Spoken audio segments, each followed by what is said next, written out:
ଖ୍ରୀଷ୍ଟ ପ୍ରେମୀ ଭାଇ ଭଉଣୀମାନେ ଆପଣମାନଙ୍କୁ ଖ୍ରୀଷ୍ଟ ପ୍ରେମରେ ଶୁଭେଚ୍ଛା ଜଣାଏ। ଆଜି ଆମେ ଅଳ୍ପ ସମୟ ସୁସମାଚାର ବିଷୟରେ ଆଲୋଚନା କରିବା। ବାଇବେଲ ଅଭିମତ ଭାବେ ସୁସମାଚାର ବା ଶୁଭ ସମ୍ବାଦକୁ ହିଁ ଆମେ ସୁସମାଚାର କହିଥାଉ, ଯାହାକୁ ଇଂଲିଶରେ ଗୁଡ୍ ନ୍ୟୁଜ୍ ବା ଗସ୍ପଲ୍ କୁହାଯାଇଥାଏ। ପ୍ରଥମ ଶତାବ୍ଦୀରେ କାନୋନିକାଲ ଗସ୍ପଲ୍ ଲେଖାଯାଇଅଛି, ଯାହା ଆମେ ବାଇବେଲରେ ପାଉ। ତାହା ମାଥ୍ୟୁ, ମାର୍କ, ଲୁକ୍ ଏବଂ ଜହନ।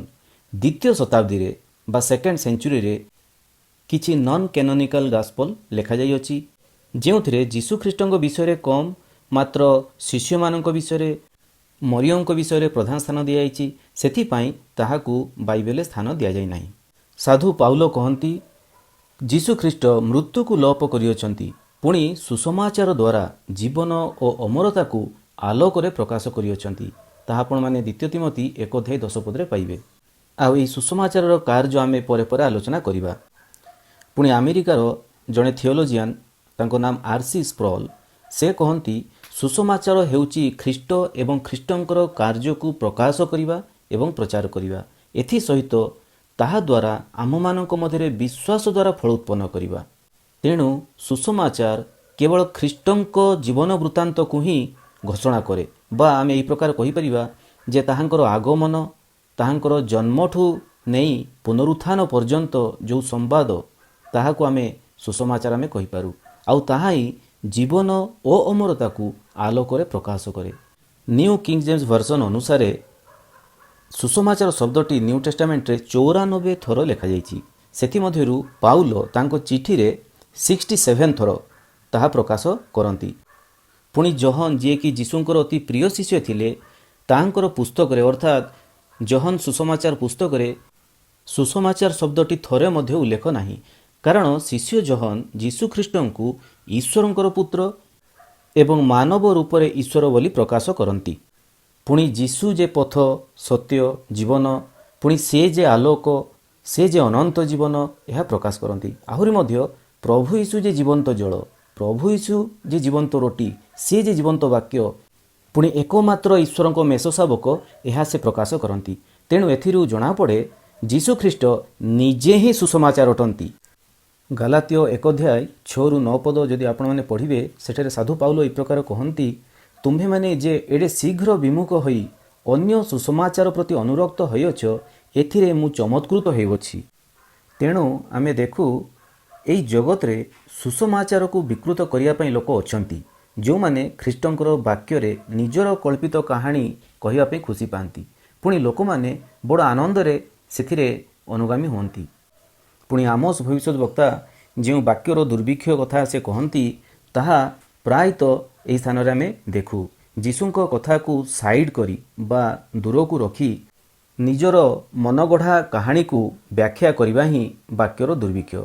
ତେବେ ସୁସମାଚାର ପାଇଁ, ପୁଣି ଏହାର ପ୍ରସାର ଏବଂ ପ୍ରଚାର ପାଇଁ ପାଉଲ ବହୁତ ବ୍ୟାକୁଳ ଥିଲେ ବୋଲି ଆମେ ଦେଖୁ, ଯେଉଁଥିପାଇଁ ଆଜି ସାରା ବିଶ୍ୱରେ ସୁସମାଚାର ଆଜି ପହଞ୍ଚି ପାରିଛି। ଏହି ସୁସମାଚାର ସମ୍ବନ୍ଧୀୟ ପାଉଲଙ୍କର କିଛି ଦୃଢ଼ ସଂକଳ୍ପ ଏଠାରେ ଆମେ ଆଲୋଚନା କରିବା। ରୋମିଓ 1:1ରେ ପାଉଲ କହନ୍ତି, ସୁସମାଚାର ନିମନ୍ତେ ସେ ପୃଥକୀକୃତ। ରୋମିଓ 1:9 ପାଉଲ କହନ୍ତି, ଆତ୍ମା ଦେଇ ସୁସମାଚାରର ସେବା କରିବା। ପୁଣି ରୋମିଓ 1:16 ସେ କହନ୍ତି, ସୁସମାଚାର ପାଇଁ ସେ ଲଜ୍ଜାବୋଧ କରନ୍ତି ନାହିଁ।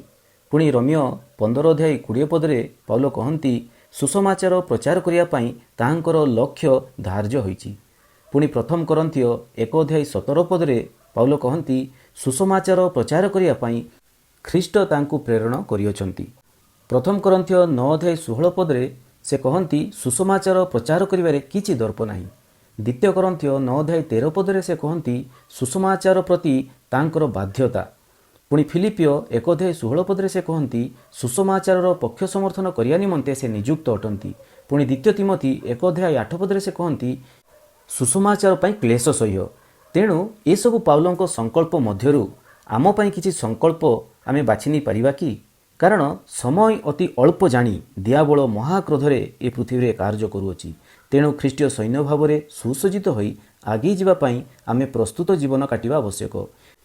ନିଜ ଘରେ ପ୍ରଥମେ ସୁସମାଚାର ଯୁକ୍ତ ବାକ୍ୟ ଆଦାନ ପ୍ରଦାନ ହେବା ଉଚିତ, ଅର୍ଥାତ୍ ବାକ୍ୟ ଆଳାପ ସମୟରେ ସୁସମାଚାର କେନ୍ଦ୍ରିତ ହେବା ଦ୍ୱାରା ଆମେ ଆମର ଜ୍ଞାନ, ମନ, ଆତ୍ମା, ପ୍ରାଣ, ଶରୀର ସବୁକୁ ଖ୍ରୀଷ୍ଟରେ ସମର୍ପଣ କରିପାରୁ।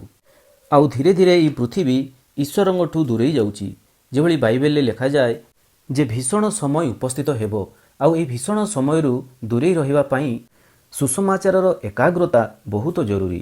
ସୁସମାଚାର କାର୍ଯ୍ୟ ଏବଂ ଯୋଜନା ଏକତା ଆଣିଥାଏ, ଯାହା ଆପଣମାନେ ଫିଲିପିଓ 1:22 ପାଇବେ। ସୁସମାଚାର ପାଇଁ ବଞ୍ଚିବା ଆରମ୍ଭ କଲେ ତାହା ଜୀବନରେ ଧୈର୍ଯ୍ୟ ଉତ୍ପନ୍ନ କରେ, ତାହା 1 କରନ୍ଥୀୟ 9:12 ପାଇବେ। ସୁସମାଚାର ଆଶାହୀନ ଜୀବନରେ ଆଶା ଭରି ଦେଇଥାଏ, ତାହା ଆପଣମାନେ କଲୋସିୟ 1:23 ପାଇବେ। ସୁସମାଚାର ପାଇଁ ଲକ୍ଷ୍ୟ ମନରେ ଉତ୍ସାହ ଓ ଉଦ୍ଦୀପନା ଆଣିଦେଇଥାଏ, ତାହା ଆପଣମାନେ 1 ଥେସଲୋନିକୀୟ 3:2 ପାଇବେ। ପୁଣି ସୁସମାଚାର ମନୁଷ୍ୟ ମଧ୍ୟରେ ଗୁଡ୍ ରିଲେସନ୍ ସ୍ଥାପନ କରିଥାଏ, 1 ଥେସଲୋନିକୀୟ 2:8 ତାହା ପାଇବେ। ପୁଣି ସୁସମାଚାର ପାଇଁ ବଞ୍ଚିବା ଆରମ୍ଭ କଲେ ତାହା ସତ୍ୟତା ଓ ବାଧ୍ୟତା ଶିଖାଇଥାଏ ଏବଂ ପାପ ଜୀବନରୁ ଦୂରେଇ ରଖିଥାଏ। ଏହି ସୁସମାଚାର ହେତୁ ଆମେ ଅନ୍ୟକୁ କ୍ଷମା ଦେଇପାରୁ। ପୁଣି ସୁସମାଚାର ପାଇଁ ଉଦ୍ୟମ ହିଁ ଜୀବନ ପୁସ୍ତକରେ ଆମ ନାମ ଲେଖିଦେଇଥାଏ, ଫିଲିପିଓ 4:3 ତାହା ପାଇବେ। ତେଣୁ ଯେଉଁ ପ୍ରଭୁ ଯୀଶୁ ମୃତ୍ୟୁକୁ ଲୋପ କରି ସୁସମାଚାର ଦ୍ୱାରା ଜୀବନ ଓ ଅମରତାକୁ ଆଲୋକରେ ପ୍ରକାଶ କରିଅଛନ୍ତି, ସେହି ସୁସମାଚାରକୁ ଆଜି ଆମେ ନିଜ ପରିବାରରେ ଏବଂ ଅନ୍ୟମାନଙ୍କ ଜୀବନରେ ସଂସ୍ଥାପିତ କରୁ। ଯେତେବେଳେ ସାରା ବିଶ୍ୱ ଏକ ଦୁଃଖଦ ସମୟ ମଧ୍ୟରେ ଗତି କରେ, ସେତେବେଳେ ଈଶ୍ୱରଙ୍କର ଏହି ବାକ୍ୟ ସମୂହ କେତେ ଆନନ୍ଦ ଦେଇଥାଏ। ଆମେ ନିଜେ ପ୍ରତ୍ୟେକ ଦିନ ନିଜକୁ ପଚାରିବା ଯେ ଆଜି ମୁଁ ସୁସମାଚାର ପାଇଁ କ'ଣ କରିଛି। ଯଦି ଉତ୍ତର ଆସେ କିଛି ନାହିଁ, ତେବେ ସୁନିଶ୍ଚିତ ଭାବେ ଆମେ ପ୍ରାର୍ଥନା କରିବା ଉଚିତ ଏବଂ ପାଉଲଙ୍କର ସଂକଳ୍ପ ମଧ୍ୟରୁ କିଛି ସଂକଳ୍ପ ଆମେ ଆମ ପାଇଁ ଗ୍ରହଣ କରିବା ମଧ୍ୟ ଆବଶ୍ୟକ। ମୁଁ ଏଠାରେ ପ୍ରକାଶିତ ବାକ୍ୟ 14 ତାର 6 ଏବଂ 7 ପଢ଼ୁଛି, ତାହା ଦେଖନ୍ତୁ। ପରେ ମୁଁ ଆଉ ଜଣେ ଦୂତଙ୍କୁ ଆକାଶର ମଧ୍ୟଭାଗରେ ଉଡ଼ିବାର ଦେଖିଲି।